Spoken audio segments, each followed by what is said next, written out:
تو یہ آیہ مبارکہ جو ہے میں نے آپ کے سامنے تلاوت کی جی، یہ آیہ مبارکہ آیت نمبر 4 ہے۔ خلاق کائنات نے ارشاد فرمایا اہل ایمان کو، قد کانت لکم اسوۃ حسنۃ فی ابراہیم والذین معہ، فرمایا کہ اے اہل ایمان تمہارے لیے بہت خوبصورت نمونہ ہے ابراہیم علیہ السلام کی زندگی میں اور ان کے صحابہ کی زندگی میں، تمہارے لیے نمونہ ہے۔ اور نمونہ کون سا، اسوہ کون سا؟ رب تبارک و تعالیٰ فرماتے ہیں حسنہ، خوبصورت ہے، خوبصورت نمونہ ہے تمہارے لیے، خوبصورت اسوہ ہے تمہارے لیے۔ رب تبارک و تعالیٰ نے ارشاد فرمایا وہ ہے کیا چیز، وہ آگے اللہ تعالیٰ نے بیان فرمائی، فرمایا کہ اذ قالوا لقومہم، جب ابراہیم علیہ السلام نے اور ان کے صحابہ نے کہا تھا اپنی قوم کو، اور قوم میں کیا تھے، کسی کا چچا اس طرف کھڑا تھا، کسی کا بھتیجا اس طرف کھڑا تھا، کسی کا ابا اس طرف کھڑا تھا، کسی کا بیٹا اس طرف کھڑا تھا۔ آپ یوں دیکھیں بس لڑائی نہیں ہو رہی تھی، منظر بدر والا ہی تھا، لڑائی نہیں ہو رہی تھی لیکن منظر بدر والا تھا۔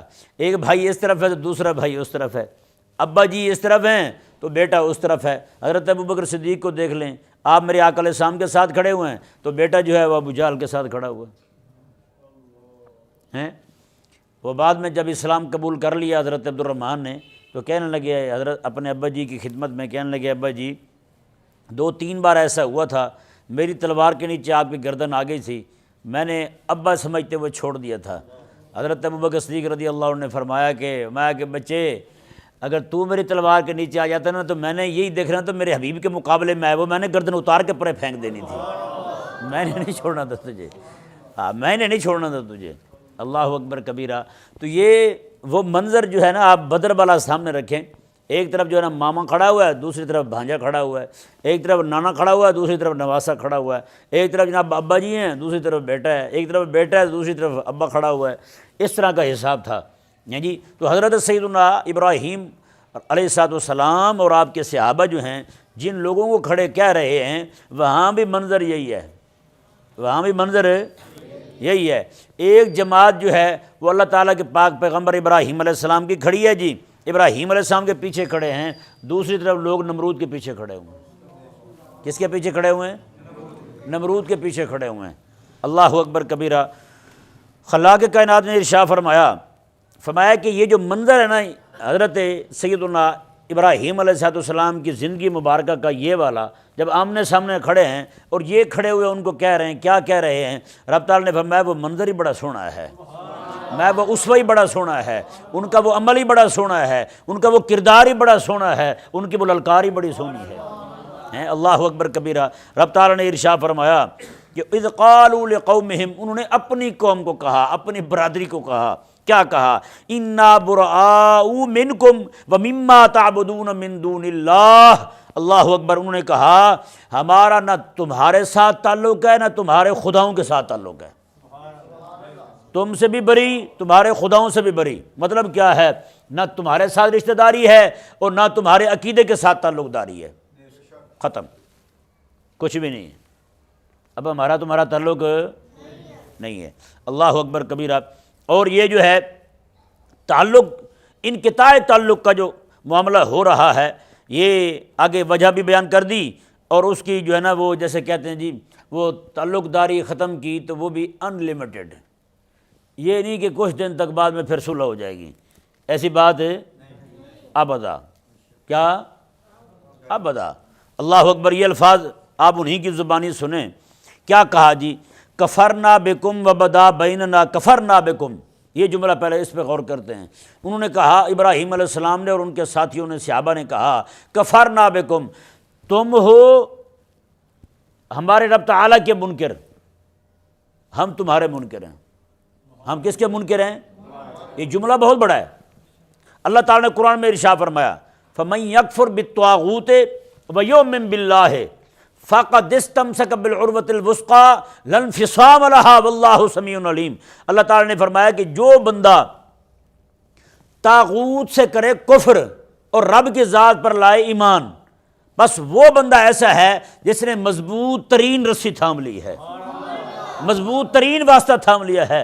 مطلب کیا ہے جس طرح وہ اللہ تعالیٰ کی ذات کے ساتھ کفر کرتے ہیں نا، وہ ان کا کفر حقیقی کفر ہے، اسی طرح کر کے ہم طاغوت کا جو کفر کرتے ہیں، طاغوت کا جو انکار کرتے ہیں، ہمارا یہ والا کفر جو ہے یہ حقیقت میں ایمان ہے، یہ والا کفر حقیقت میں ایمان ہے۔ اللہ تعالیٰ نے فرمایا یکفر بالطاغوت، جو بندہ طاغوت سے کفر کرے، طاغوت کسے کہتے ہیں؟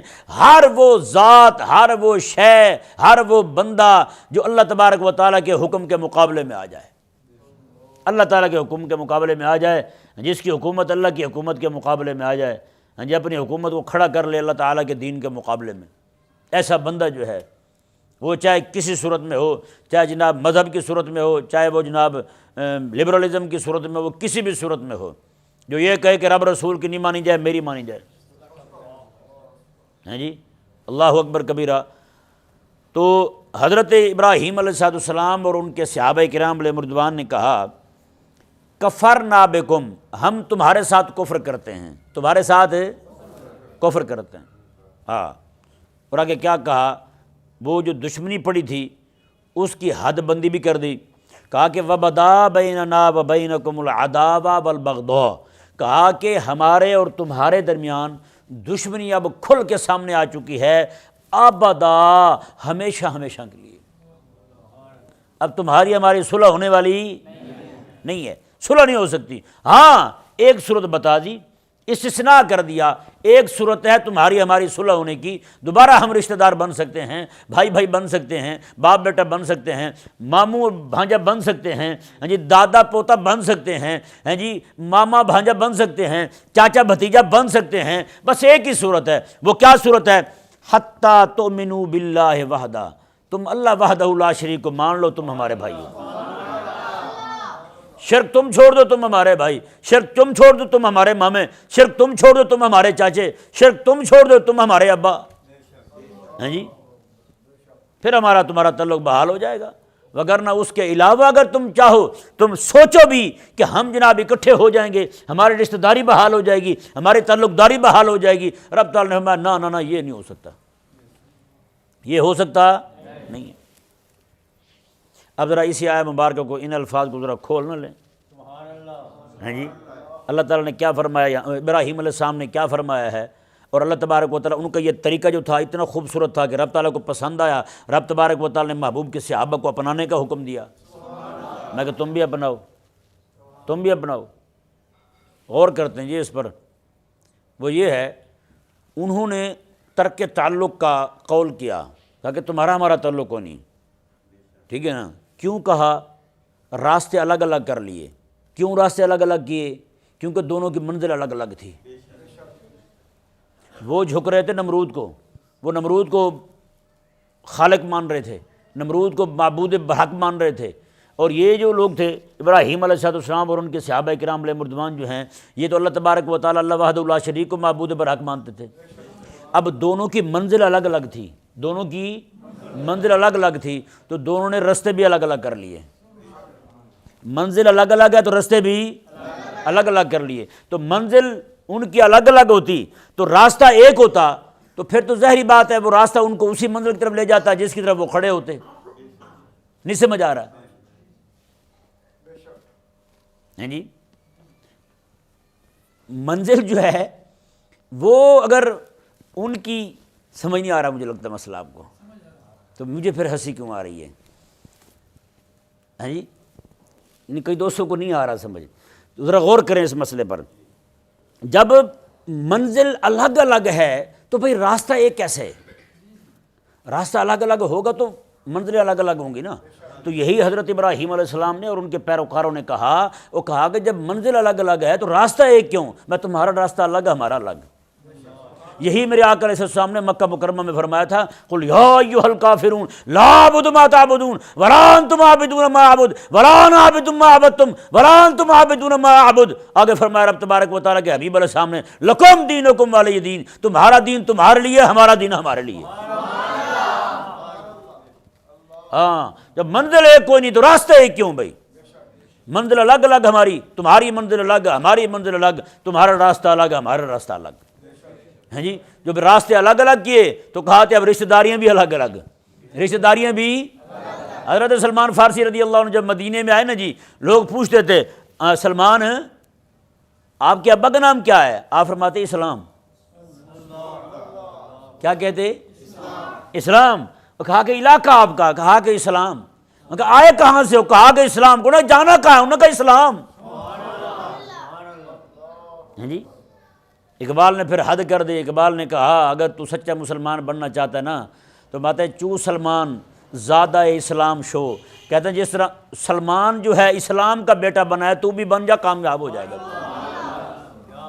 ہاں بات ہے تو بھی حضرت سلمان رضی اللہ تعالیٰ عنہ کی طرح زادہ اسلام شو ہیں، چو سلمان زادہ اسلام شو، کہتے ہیں پھر سلمان رضی اللہ تعالیٰ عنہ کی طرح تو بھی اسلام کا بیٹا بن جا، کامیاب ہو جائے۔ اللہ اکبر۔ حضرت سلمان فارسی رضی اللہ عنہ کتنے جناب لوگوں کو چھوڑتے ہوئے، کتنے مذہبوں کو چھوڑتے ہوئے، ہاں جی دل میں ایک تڑپ تھی، وہ تڑپ ان کو مدینہ مصطفیٰ کریم علیہ السلام کی بارگاہ میں لے آئی ہیں۔ اللہ اکبر کبیرہ۔ تو حضرت سلمان فارسی رضی اللہ تعالیٰ عنہ اب ذرا اس مسئلے پہ غور کریں کہ منزل جب الگ الگ ہو تو راستے ایک نہیں ہوتے، یہ ذہن میں رہے۔ اب میں اور آپ ہم اس مسئلے پر غور کرتے ہیں، مسلمان کی زندگی کا مقصد اور کافر کی زندگی کا مقصد الگ الگ ہے، الگ الگ ہے نا؟ تو پھر ذرا غور کریں، مسلمان جس سکول میں پڑھ رہا ہے کافر بھی اسی سکول میں پڑھ رہا ہے، منزل الگ الگ ہے، راستہ ایک کیوں ہے یار؟ نہیں سمجھے؟ مسجد تو کہتے ہیں الگ الگ ہو، بریلوی کے الگ ہو، وہابی کے الگ ہو، شیعہ کے الگ ہو، دیوبندی کے الگ ہو، کہتے نہیں کہتے؟ سکول سب کا ایک کیوں؟ یہاں ایک دوسرے کے پیچھے نماز نہیں پڑھتے، مسجدوں کے باہر لکھا ہوتا ہے فلاں مذہب والا یہاں آ گیا تو ہم اس کو باہر چوک کے پھینک دیں گے، ہیں لکھا ہوتا نہیں لکھا ہوتا؟ کئی ساری مسجدوں کے باہر لکھا ہوتا ہے یہ مسجد فلانی جماعت کے نام رجسٹرڈ ہے، لہذا دوسری جماعت والے یہاں آنے کی کوشش نہ کریں، اگر وہ کوشش کریں گے تو ہم اٹھا کے باہر پھینک دیں گے۔ اس طرح کی باتیں لکھی ہوتی نہیں لکھی ہوتی؟ لیکن بتائیں یار ذرا، جہاں پہ رب کا قرآن پڑھا جائے وہاں تو اکٹھے نہیں ہو سکتے، اور جہاں پہ انگریز خناس کی بکواسیات پڑھائی جائیں اور پڑھانے والا بھی کوئی بندہ وہاں نہیں دیکھتے وہ سنی ہے یا نہیں، وہاں نہیں پوچھتا، میری جماعت کا بندہ نہیں پوچھے گا مسئلہ کہ اعلیٰ حضرت کو ماننے والا یا نہیں ماننے والا، وہاں پہ وہابی نہیں پوچھے گا یہ جناب ابن تیمیہ کو ماننے والا یا نہیں ماننے والا، وہاں پہ دیوبندی نہیں پوچھے گا یہ جناب حکیم الامت کو تھانوی کو ماننے والا یا نہیں ماننے والا، وہاں پہ شیعہ نہیں پوچھے گا جناب یہ خمینی کو ماننے والا یا نہیں ماننے والا، لیکن وہاں پہ اندھا دھند سارے اکٹھے ہو جائیں گے، وہاں نہ جناب یہ لڑے گا اس سے نہ وہ لڑے گا اس سے، ہاں جی وہاں پہ جناب ٹیچر پہ بھی اتفاق ہے، وہاں پہ ادارے پہ بھی اتفاق ہے، وہاں پہ نصاب پہ بھی متفق ہیں سارے، کسی کو کوئی اختلاف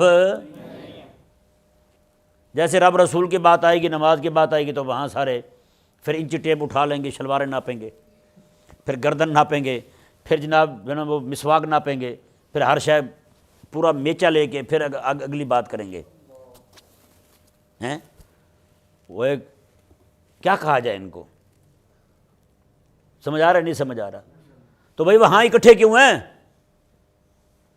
تو اس سے ثابت ہوا یہ مسئلہ کہ مسلمان جو ہے وہ اپنی منزل چھوڑ چکا ہے اور راستے سے دور ہو چکا ہے، اپنی منزل کو بھول چکا ہے، راستے کو چھوڑ چکا ہے، اس لیے تو جناب کہاں جا گرا ہے آج جناب نعوذ باللہ۔ آپ حیران ہوں گے، میں بڑے عرصے سے اس بات پر غور کرتا تھا کہ اس وقت جو ہے وہ لبرل اور سیکولر لوگ جو ہیں، یعنی لبرل اور سیکولر عقائد اسلام کے بارے میں ان کے نظریات متزلزل ہو چکے ہیں، اور اس طرح کر کے دینیات کے بارے میں بھی ان کے نظریات جو ہیں وہ متزلزل ہو چکے ہیں، جہاد کے بارے میں ان کے نظریات جو ہیں متزلزل ہو چکے ہیں۔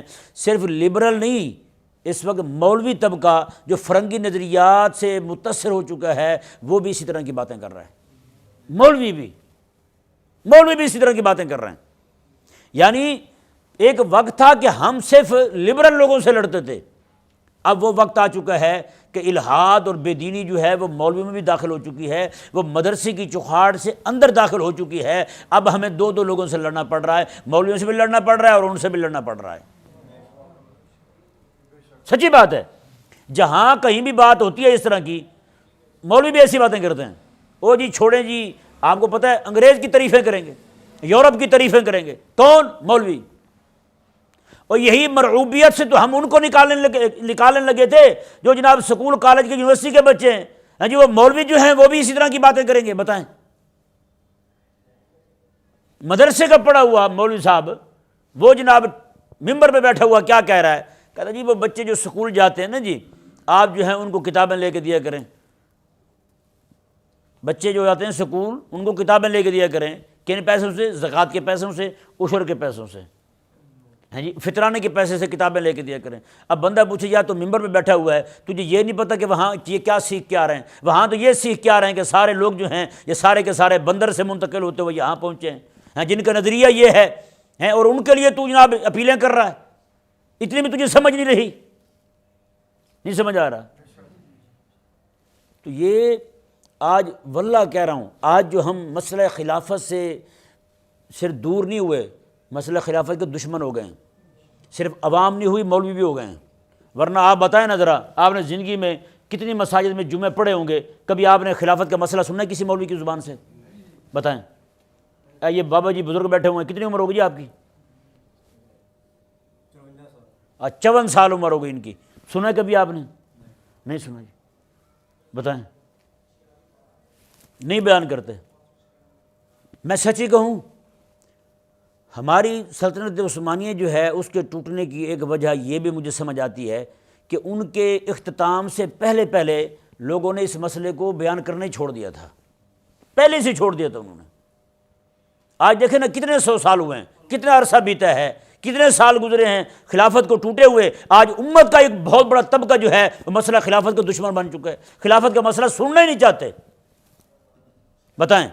تو مطلب یہ ہوا اس بات کا کہ وہ جو ہم نے کہا جناب کچھ نہیں ہوتا اکٹھے پڑھ لیں, ہیں جی کوئی نہیں نظریات اس کے پڑھ لیں, آج نتیجہ یہ نکلا ہے بچے ہمارے ہیں وہ جناب نظریات ان کے اپنائے ہوئے ہیں. بچے ہمارے ہیں ہمارے ہی نظریات کے دشمن ہو چکے ہیں, وہ مسئلہ خلافت کے دشمن ہو چکے ہیں. وہ بتائیں جب مسئلہ خلافت کے دشمن ہو چکے ہیں تو مسئلہ خلافت کے لیے کھڑے کب ہوں گے؟ وہ بلکہ انہوں نے تو جو کھڑا ہوگا جو نام لے گا اسی کو برا سمجھنا ہے. نہیں سمجھ آ رہا مسئلہ. یہ تو میں صرف آپ کے سامنے صرف ایک بات کو کھول رہا ہوں. حضرت ابراہیم علیہ السلام نے جو فرمایا تھا, آپ کے ماننے والوں نے فرمایا تھا, فرمایا کہ تمہارا راستہ الگ ہے ہمارا راستہ الگ ہے. ہاں جی آج دیکھیں قسم خدا کی آج امت کا بہت بڑا طبقہ جو ہے وہ اسلام والے راستے سے ہٹ کے انہی کے راستے پہ چلا گیا ہے. نقصان یہ ہوا ہے, اسلام والے راستے سے ہٹ کے اس طرف چلا گیا ہے, خلافت والے راستے سے ہٹ کے اس راستے پہ چلا گیا ہے, تعلیم و تہذیب اسلامی سے ہٹ کر کے وہ کفر والی تہذیب کفر والی تعلیم کی طرف چلا گیا ہے. بہت بڑا طبقہ. پیچھے کتنے بچے ہیں بتائیں؟ نعوذ باللہ من ذالک. یہ انتہائی افسوسناک بات ہے. رب تبارک و تعالیٰ کیا چاہتا ہے اپنے بندوں سے اور ہم کیا کرتے پھرتے ہیں یار. ہاں جی حضرت پیر ذیشان صاحب صحیح کہہ رہا ہوں, اندازہ لگائیں آپ. اللہ اکبر کبیرہ. رب تبارک و تعالیٰ نے ارشاد فرمایا جی دیکھیں, فرمایا کہ انہوں نے کہا کہ ہمارا تمہارا قطع تعلق کا جو معاملہ ہے یہ تب تک رہے گا حتیٰ تؤمنوا باللہ وحدہ, جب تک کہ تم کلمہ پڑھ کے اللہ وحدہ لا شریک کی ذات پر ایمان نہیں لے آتے, تب تک ہمارا تمہارا ترک تعلق رہے گا. اللہ اکبر کبیرہ. رب تبارک و تعالیٰ نے ارشاد فرمایا الا قول ابراہیم, ہاں ابراہیم کا ایک قول ہے. یہ ذرا غور سے سننے والا مسئلہ ہے. یہاں پہ کئی لوگوں کو الجھن بھی ہوئی ہے. الجھن یہ کہ بھول فہمی ہو گئی. کیا ہو گئی؟ بھول فہمی ہو گئی, بھول گئے. کیا ہوئے جی؟ اللہ اکبر کبیرہ. ابراہیم اللہ تبارک و تعالیٰ نے فرمایا کہ ابراہیم علیہ السلام کی زندگی جو ہے یہ اسوہ حسنہ ہے. ہیں جی ہاں ایک بات ہے. وہ کون سی بات ہے؟ ابراہیم علیہ السلام نے اپنے چچا کو کہا تھا, قول ابراہیم علیہ ابیہ, اپنے چچا کو کہا تھا لاستغفرن لک وما املک لک من اللہ من شیء, یہ کہا کہ میں تیرے لیے بخشش کی دعا کروں گا اپنے رب کی بارگاہ میں, لیکن ہاں یہ ضرور ہے اپنے رب تبارک و تعالیٰ کی طرف سے میں کسی شے کا مالک کوئی نہیں. یہ نہ سمجھنا کہ میں زبردستی منوا لوں گا, میں عرض کروں گا اب مالک کی مرضی ہے, مانے نہ مانے میں عرض کروں گا. اللہ تعالیٰ میں یہ بات نہیں. کیوں کہ جب یہ کہہ دیا کہ میرا اور آپ کا تعلق نہیں ہے, جب قطع تعلق ہی کر لی جب یہ کہہ دیا کہ تمہارا راستہ الگ ہے ہمارا الگ، کیونکہ منزلیں مختلف، منزلیں جدا جدا ہیں، تو راستہ ایک نہیں ہو سکتا، تو ابراہیم علیہ السلام نے جب یہ کہہ دیا تو پھر اپنے ابا کو، اپنے چاچا کو کیوں کہا کہ میں تیرے لیے بخشش کی دعا مانگوں گا؟ نہیں سمجھ آ رہا؟ تو اس سے لوگوں نے یہ سمجھا کہ ابراہیم علیہ السلام جو ہیں اللہ تعالیٰ یہ فرمانا چاہتا ہے کہ ان کا اسوۃ حسنہ ہے، لیکن یہ والی بات جو ہے یہ اسوہ حسنہ سے دور ہے۔ جب یہ کہہ دیا کہ میرا تمہارا تعلق ہی کوئی نہیں، پھر اس کو کیوں کہا کہ میں تیرے لیے بخشش کی دعا کروں گا؟ سمجھ آ رہا ہے؟ تو یہ ذہن میں رہے، یہاں جو استثناء ہے نا وہ اسوہ حسنہ سے نہیں ہے، اسوہ حسنہ سے نہیں ہے، بلکہ وہ مغفرت کی دعا جو آپ کر رہے ہیں وہ محض اس بنا پر کر رہے تھے کہ وہ چاچا ہے، اور چاچا ہونے کی رعایت کرتے ہوئے حضرت ابراہیم علیہ السلام نے کہا تھا میں تیرے لیے دعا کروں گا۔ سمجھائے نا؟ یہاں استثناء جو ہے وہ اس رعایت کا ہو رہا ہے، نہ کہ حضرت ابراہیم علیہ السلام کی زندگی مبارکہ کو یہ کہا جائے کہ پوری زندگی اسوہ حسنہ والی ہے لیکن یہ معاملہ اسوہ حسنہ والا نہیں ہے۔ اللہ تعالیٰ نے فرمایا نہ نہ یہ بات نہیں ہے، ان کی ساری زندگی اسوہ حسنہ والی ہے، لیکن یہ جو رعایت دی ہے نا ابراہیم علیہ السلام نے، ہیں جی، تو استثناء جو ہو رہا ہے وہ رعایت کا ہو رہا ہے۔ یہ جو رعایت کر دی ہے، ابراہیم علیہ السلام نے کہا تھا اپنے چاچے کو کہ میں تیرے لیے بخشش کی دعا کروں گا، تیرے لیے بخشش کی دعا کروں گا۔ اب یہ سوال پیدا ہوتا ہے آپ نے یہ کیوں کہا تھا؟ یہ ذہن میں رہے، ابراہیم علیہ السلام نے محض اس لیے فرمایا تھا کہ آپ کو امید تھی کہ وہ کلمہ پڑھ لے گا، آپ کو امید تھی کہ وہ کلمہ پڑھ لے گا۔ اور انبیاء کرام علیہ السلام جو ہوتے ہیں وہ ایک آپ کو پتہ ہے ایک طرح کی خواہش ہوتی ہے، ان کی تمنا ہوتی ہے کہ سارے لوگ ہی کلمہ پڑھ لیں، جس طرح اللہ تعالیٰ نے بارہا قرآن کریم میں ارشاد فرمایا حبیب کریم علیہ السلام کو، حبیب آپ پریشان نہ ہوا کریں ان کے پیچھے، آپ ان کے پیچھے پریشان نہ فلعلک باخع نفسک طٰہٰ ما انزلنا علیک القرآن لتشقیٰ الا تذکرۃ لمن یخشیٰ۔ اس طرح کی بہت سارے آیات کریمہ قرآن کریم کی موجود ہیں جن میں حبیب کریم علیہ السلام کو کہا گیا کہ حبیب آپ نہ اس طرح کریں، آپ نہ پریشان ہوں۔ وہی معاملہ حضرت ابراہیم علیہ السلام سے ہوا۔ ابراہیم علیہ السلام نے جو اپنے چچا کو کہا کہ میں تیرے لیے بخشش کی دعا کروں گا، وہ اس کے ایمان لانے کی صورت میں تھی۔ کس صورت میں تھی؟ ایمان لانے کی صورت میں تھی۔ رب تبارک و تعالیٰ نے ارشاد فرمایا کہ حضرت اب دیکھیں یہ قطع تعلق کرنے کے بعد اب معاملہ آ گیا ہجرت کا۔ کس کا آ گیا؟ ہجرت کا آ گیا۔ ایک گھر چھوڑ کے دوسرے گھر جانا کتنا بڑا معاملہ ہوتا ہے۔ یہ تو وہی جانے نا جو چھوڑ کے جا رہا ہے، ہیں؟ یہ تو اسی کو پتہ نا یار، جس بندے نے اتنا عرصہ وہیں گزارا۔ یہ ذہن میں رہے، اکیلا جو ہے نا وہ لوگوں کے ساتھ ہی انسیت نہیں ہوتی، وہاں اس علاقے کے در و دیوار کے ساتھ بھی انسیت ہوتی ہے۔ جو بیچارے پردیس میں ہوتے ہیں، ایک جگہ چھوڑ کے دوسری جگہ جاتے ہیں، یہ ان سے پوچھیں وہ کیسے رہتے ہوں گے، کتنے عرصے تک ان کا دل ہی نہیں لگتا جی، ہے یا نہیں؟ میں خود ایک مدرسے میں پڑھتا تھا جامعہ میں، وہاں سے ہمارا درجہ ہی ختم ہو گیا، یعنی کہ وہ کتابیں جہاں تک پڑھاتے تھے وہ میں نے پوری کر لی تھی۔ اب انہوں نے کہا کہ آپ یہاں سے تشریف لے جائیں۔ اس کے بعد میں 2-3 مہینے تک سائیکل پہ وہاں جاتا تھا، میں یہ وہاں جا کے بیٹھا رہتا تھا، وہ کتاب لے جاتا تھا، وہ پڑھتا رہتا تھا، وہاں سے واپس آ جاتا تھا میں، سمجھایا نا؟ اور پھر جب مصروفیت بن گئی تو پھر جانا جو ہے نا وہ ایسا ایسا کم ہوا، ورنہ یہ ان کو کیا پتہ یار، ہیں جو انسیت ہوتی ہے سبحان اللہ وہ ایک الگ شے ہوتی ہے، اس کی در و دیوار کے ساتھ بھی انسیت ہوتی ہے، ہیں ہاں، اس کی چھاؤں کے ساتھ، اس کی دھوپ کے ساتھ، ایک ایک شے کے ساتھ انسیت ہوتی ہے۔ تو حضرت ابراہیم علیہ السلام جب گھر چھوڑ کے جا رہے ہیں، ہجرت کر کے جا رہے ہیں، تو دعا پتہ کیا کر رہے ہیں؟ ربنا علیک توکلنا، مولا تیری ذات پہ بھروسہ کیا ہم نے، ہیں تیری ذات پہ بھروسہ کیا ہم نے، اور فرمایا اور عرض کیا اللہ تعالیٰ کی بارگاہ میں وَإِلَيْكَ أَنَبْنَا، اور تیری طرف ہی رجوع لاتے ہیں ہم، وَإِلَيْكَ الْمَصِيرُ، ٹھکانہ ہمارا تیری طرف ہی ہے، ٹھکانہ ہمارا تیری طرف ہی ہے، یعنی تو ہی ہمیں صبر دینے والا ہے، تو ہی ہمیں حوصلہ دینے والا ہے، ہم صرف تیرے دین کی خاطر اپنا علاقہ چھوڑ کے جا رہے ہیں۔ نہیں سمجھ آیا مسئلہ؟ ہم تیرے دین کی خاطر اپنا گھر چھوڑ کے جا رہے ہیں۔ ہاں جی، وہ منظر بندہ ذہن میں لائے نا جب میرے آقا علیہ السلام مکہ مکرمہ چھوڑ کے جا رہے ہیں، ہاں جی، اور کعبہ کو دیکھ کے نا جاتے ہوئے آقا علیہ السلام ایسے ٹھہر گئے، ہیں حضور ٹھہر گئے، آقا علیہ السلام کے گھر کا گھراؤ کیا ہوا کافروں نے، حضور کھڑے ہو کے، حضرت ابوبکر صدیق فرماتے ہیں حضور رو رہے تھے، آنسو مبارکہ رخسار مبارکہ پہ بہہ رہے تھے، آقا علیہ السلام کعبے کو فرما رہے تھے کعبہ تیرے ہمسائے مجھے تنگ نہ کرتے، میں کبھی تمہیں چھوڑ کے نہ جاتا۔ بتائیں یار، ہمارا گھر عام گھر ہو، ہاں جی، اس کے ساتھ اتنا لگاؤ ہوتا ہے، اتنی محبت ہوتی ہے، تو وہ گھر جسے رب تعالیٰ کے پاک خلیل نے بنایا ہو، اور رب تبارک و تعالیٰ کے انوار و تجلیات کا وہ مرکز ٹھہرا ہو، ہاں جی، اس کو چھوڑ کے میرے حبیب کریم علیہ السلام گئے ہوں تو دل پہ کیا گزری ہوگی یار۔ اللہ اکبر کبیرہ۔ تو اس لیے اللہ تبارک و تعالیٰ کی بارگاہ میں التجا ہے، مولا تعالیٰ جو ہے وہ کرم والا معاملہ فرمائے۔ آیت نمبر 5 جو ہے اس میں بہت زبردست مضمون تھا، میرا دل تھا کہ وہ بھی میں بیان کر دیتا، لیکن کچھ احباب جو ہیں وہ تقریباً غنودگی کی حالت میں ہیں، ممکن ہے کہ جناب وہ نیند کا کچھ حصہ بھی گزار چکے ہوں، تو اس لیے میں رحم کرتے ہوئے احباب پر گفتگو کو یہیں روکتا ہوں۔ اللہ تبارک و تعالی ہمیں عمل کی توفیق عطا فرمائے۔